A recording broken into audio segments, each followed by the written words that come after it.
Hello guys, we are on the sixth game in the Weakening the King's Defenses series, and this game is a Ruy Lopez classical defense. It was played between Blau and Van Scheltinga in 1947, and this game goes e4, e5, knight f3, knight c6, bishop b5, knight f6. Now castle shot, bishop to c5, and e3. I'm sorry, c. That is c3 and castle shot, and d4, bishop to b6, rook e1, d6, h3, queen e7, bishop to g5, h6, bishop takes f6, queen takes f6, knight a3, knight to e7 and knight c4, knight g6, knight takes b6, a takes b6.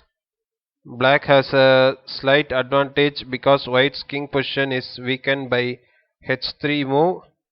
It may be objected that black also played h6. The point is that unlike white, black is able to exploit his adversary's weakness. Now bishop to f1. This move is for playing g3, and now knight to f4. Uh,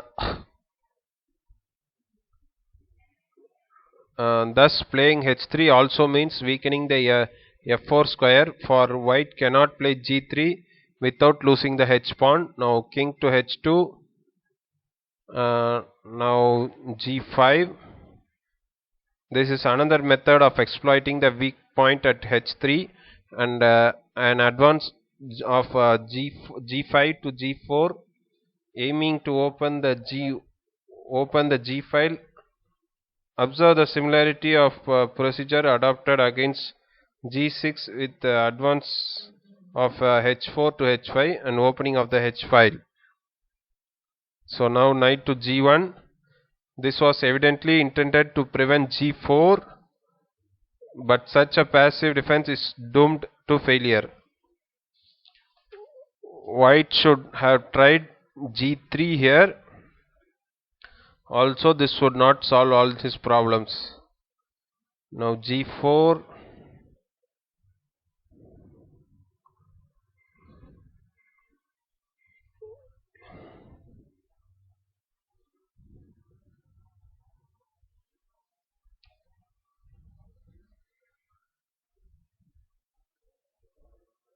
If at all, instead of knight to g1, if g3 is played, and then after g4,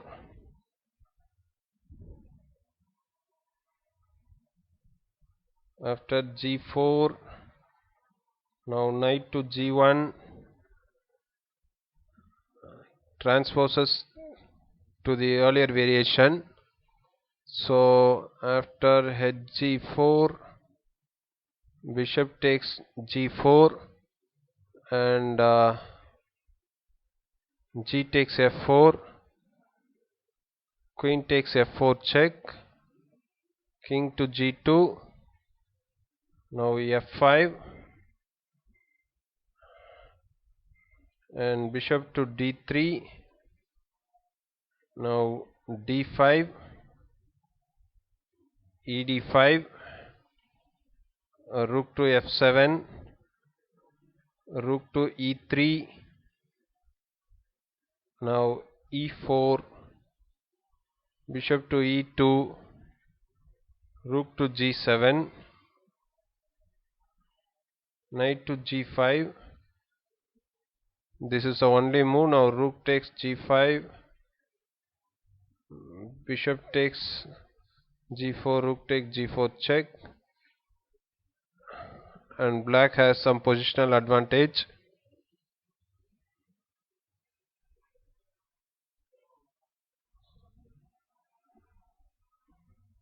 Here he could also move the king, and after rook to e3, now f5, and then after bishop to d3, now rook g8, This can also be played. d5, bishop to e2, or even queen to b3. Now e takes d4 and knight takes d4, and there is this and this.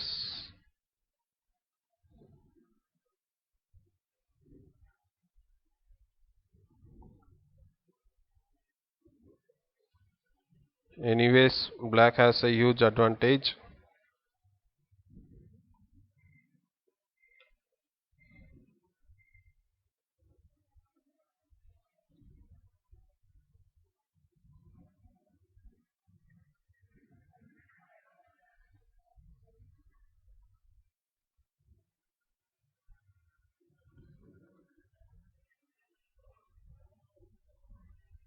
So after knight to g1, g4, g3, here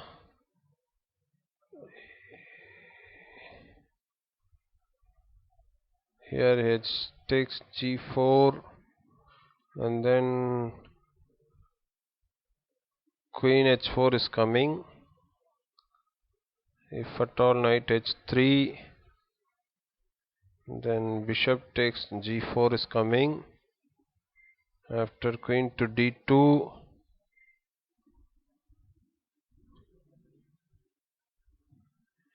if g3, then queen h5 would win.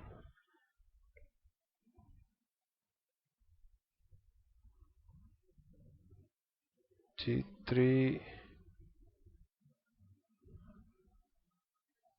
queen h5.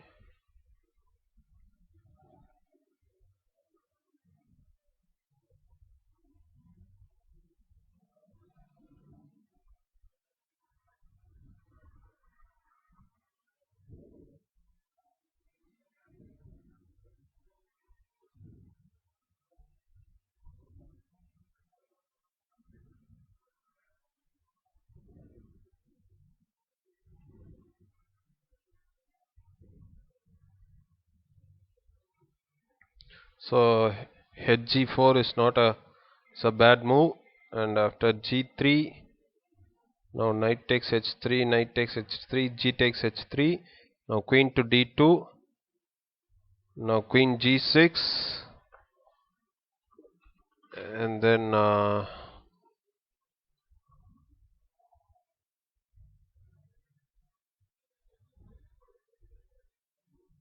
f4.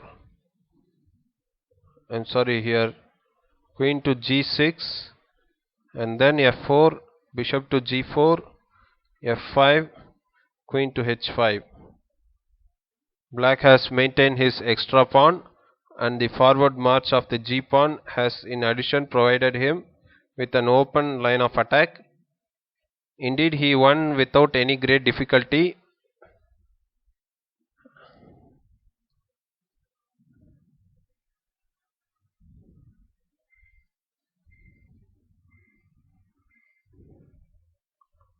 So the plan by which the attacker will attempt to exploit the weakness at h3,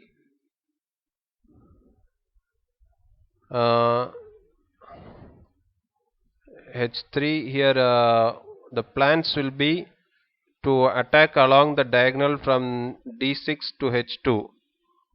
So that is the first plan.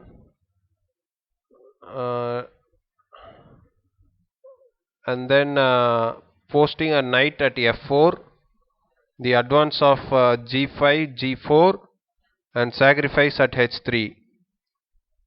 The success of this plan will depend primarily on whether h3 has in fact created a weakness. Only then can the assessment of the position be conclusive. The move h3 can also have advantages, the most frequent being preventing bishop g4, pinning the f3 knight, and providing the king with a flight square at h2. So we will see another game Thank you all.